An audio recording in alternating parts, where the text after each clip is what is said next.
फरवरी माह में ही गर्मी ने अपना जो है सितम ढहाना शुरू कर दिया है और पिछले 30 साल के रिकॉर्ड को तोड़ दिया है। हमारे साथ इस वक्त बात करने के लिए विज्ञान संचारक और कृषि वैज्ञानिक हैं डॉक्टर सुशील द्विवेदी। उनसे बात करेंगे कि आने वाले समय में जिस तरीके से ये जो गर्मी का तापमान दिन ब दिन बढ़ता जा रहा है, इससे जो किसान जो करते हैं, जो किसान है, उनकी खेती पर कितना असर पड़ेगा। ये बताइए सर कि टेम्परेचर दिन ब दिन बढ़ता जा रहा है। आज बात करें तो 31-32 डिग्री टेम्परेचर है, अभी फेब ही ख़त्म नहीं हुई है, कुछ दिन बचा हुआ है। तो इसको कितना नुकसान करेगा ये जो किसान हैं, जो हमारे अन्नदाता हैं, उन पे कितना इफेक्ट पड़ेगा इसका, ये जो टेम्परेचर है जो बढ़ रहा है दिन पे दिन। देखिए, जो धरती का तापमान लगातार बढ़ रहा है, उसमें हम और आप लोग जो परेशानी आज के डेट में देख रहे हैं, ये फरवरी का महीना है और इसमें हमें अप्रैल की जैसी गर्मी महसूस हो रही है। तो ये असामान्य बात है, ये सामान्य बात नहीं है। और अगर इस आसमान बात को हम ऐसे समझने चाहें कि ये सीधे सीधे मेरे आपके खेतों में जो गेहूं उगाया जाता है, जो मटर उगाई जाती है, जो जौ उगाया जाता है, क्योंकि मैं खुद खेती वाली बेल्ट से बिलोंग करता हूं, बुंदेलखंड से, तो मैं बहुत करीब से इस सब चीज़ों को देख रहा हूं। तो जो हमारे अन्नदाता हैं, उनकी फसल सीधे सीधे प्रभावित हो रही है।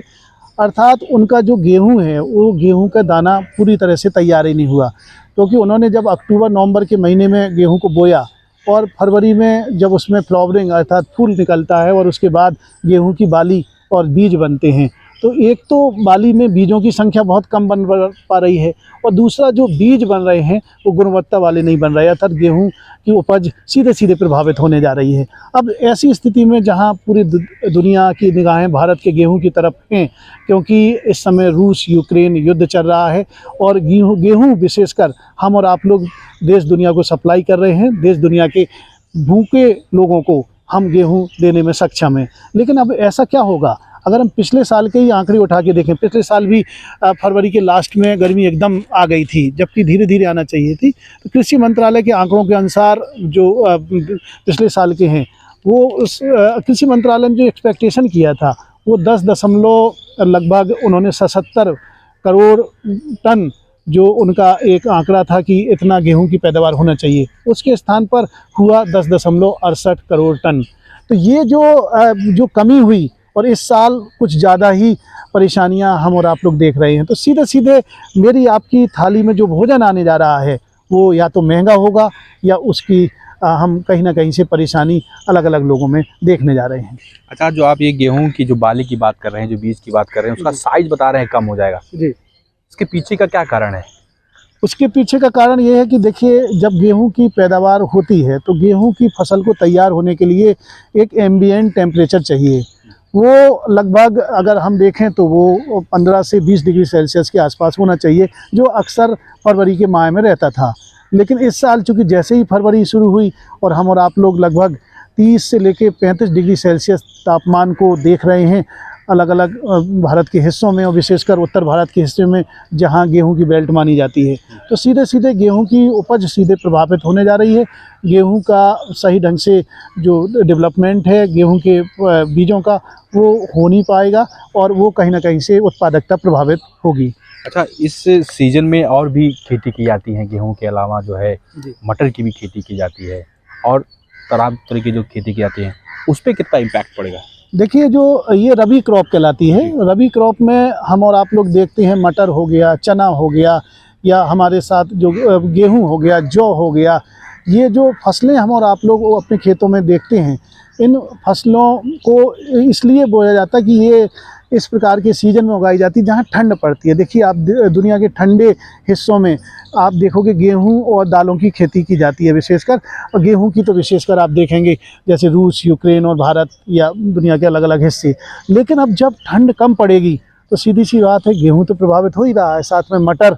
देखिए, फरवरी शुरू हुआ और मैं बुंदेलखंड से ताल्लुक़ रखता हूं चूँकि, तो वहाँ पर मटर की कटाई शुरू हो गई, जबकि होनी कब चाहिए थी? मार्च के पहले हफ्ते में। तो अब उसको तो मटर को सही ढंग से जो पैदा होने के लिए बहुत सारे खनिज चीज़ों की ज़रूरत होती है, मिनरल्स की, अब वो तो हम समय से पहले काटने को मजबूर हो गए, क्योंकि जैसे तापमान बढ़ा तो ये सब परेशानियाँ हम और आप लोग देख पा रहे हैं। ऐसे ही और फसलों में भी, चाहे वो कह सकते हैं हम मसूर की भी फसल हो सकती है, या फिर सरसों की भी हो सकती है, या फिर हम जो ये जौ की भी हो सकती, ये सीधे सीधे प्रभावित होने जा रही हैं और ये कहीं ना कहीं से मेरे आपके किचन के बजट पर सीधे सीधे हमला बोलने जा रही हैं। अर्थात मेरा किचन का बजट और आपका किचन का बजट महंगा होने जा रहा है। ये बताइए कि इसको कैसे सही किया जाए, इसको मतलब अगर हमको फसल बचानी है, मान लीजिए ठीक है टेम्परेचर बढ़ गया मान लेते हैं, लेकिन क्या रास्ता है कि किसान जो है अपनी फसलों को बचा सकें, कोई ऐसा रास्ता? देखिए, दुर्भाग्य से बात कुछ ऐसी है कि करता कोई और है, भरता कोई और है। हो सकता है कि किसानों का विचारों का इतना योगदान ना हो इस धरती पर, जो भी हम जलवायु परिवर्तन के रूप में ये परेशानियां देख रहे हैं, लेकिन निश्चित ही उनको इसकी भरपाई करनी पड़ रही है। कि अब बचाव का रास्ता सिर्फ यही है कि हम इंसानों से होके ही जाता है।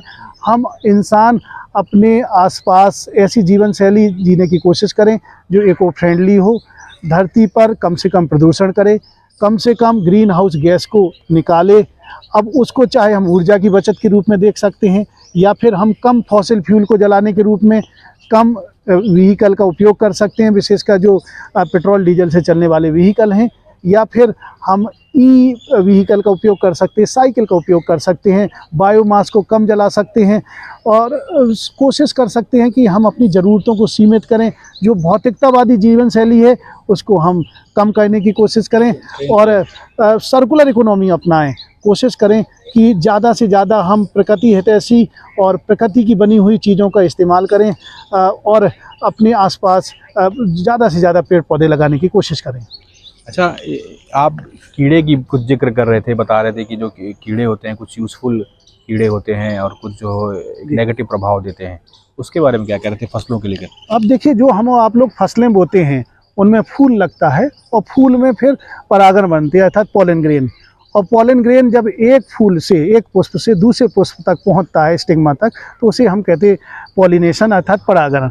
और इसकी वजह से हम देखेंगे कि पौधों में एक प्रकार से बीज बनते हैं और बीज और से हमें और आपको कहीं ना कहीं से उपज प्राप्त होती है। तो जब सीधे सीधे जब ऐसे कीड़े जो पॉलिनेशन में मदद करते हैं, परागण में मदद करते हैं, उनकी संख्या कहीं ना कहीं से इस गर्माती धरती के कारण, जलवायु परिवर्तन के कारण, जो यूजफुल इंसेक्ट हैं उनकी संख्या पॉल्यूशन के कारण, पर्यावरणीय पॉल्यूशन के कारण उनकी संख्या जी जो इनकी जो यूजफुल इंसेक्ट, इनकी संख्या जब घटेगी, जैसे बटरफ्लाई हुआ या जैसे मधुमक्खी हुई, तो सीधे सीधे पॉलिनेशन कम होगा, तमाम प्रकार की फसलों में उत्पादकता घटेगी।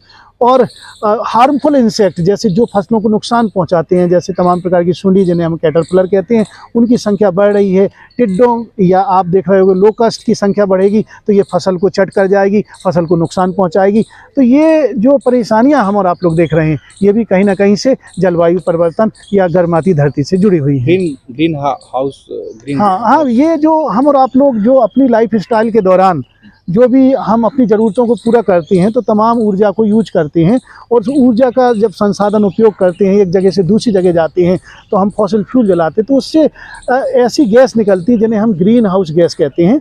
ये कार्बन डाइऑक्साइड हम और आप लोग देखते हैं हमारे चारों तरफ इस समय बम्पर रूप से पाई जा रही है हमारी आपकी एक्टिविटी से, और मीथेन, क्लोरोफ्लोरोकार्बन, वाटर वेपर, और ये धरती को गर्म कर रही हैं और धरती को एक प्रकार से ऐसी स्थिति में ले जा रही हैं जिसकी वजह से धरती का एवरेज तापमान है वो बढ़ रहा है। आप ऐसे समझ सकते हैं, मेरे आपको अगर लगभग शरीर का तापमान 37 डिग्री सेल्सियस, 1 डिग्री सेल्सियस जब बढ़ जाता है तो कितनी दिक्कतें होती हैं। ऐसे ही धरती का एवरेज तापमान 1 डिग्री के आसपास बढ़ गया है और अब पूरे दुनिया के वैज्ञानिक इसे रोकने की कोशिश में लगे हैं। और तमाम प्रकार से आप मीडिया कर्मी और अलग अलग ढंग से अलग अलग जो भी NGO हैं और सरकारी प्रयास हो रहे हैं कि लोगों को जागरूक किया जाए, वो अपने ऐसे कार्य करें जो प्रकृति हितैषी हों, जो कहीं ना कहीं से इको फ्रेंडली हों और धरती को हरा भरा बनाने में मददगार करें। ग्रीन हाउस की जो संख्या है, जो मात्रा है, वो कम हो, जिसके कारण धरती गर्म होने से थोड़ी मद तक बचे। तो ये थे हमारे साथ कृषि वैज्ञानिक और विज्ञान संचारक डॉक्टर सुशील द्विवेदी, जिनका कहना है अगर टेम्परेचर के बढ़ते तापमान को बचाना है तो ग्रीन हाउस गैस जो असर डाल रही है, जिसकी वजह से जो हम लोग तरह तरह के जो पॉल्यूशन की जो चीज़ें हैं, जैसे वो गाड़ी हो गई या फ्रिज हो गई या तमाम जो ऐसी इक्विपमेंट्स हैं जिनका हम यूज़ कर रहे हैं, उसको स्टॉप करना होगा। तभी जो है टेम्परेचर डाउन होगा और आने वाले समय में जो फसलें हैं वो फिर से ठीक हो सकेंगी। सत्यम मिश्रा।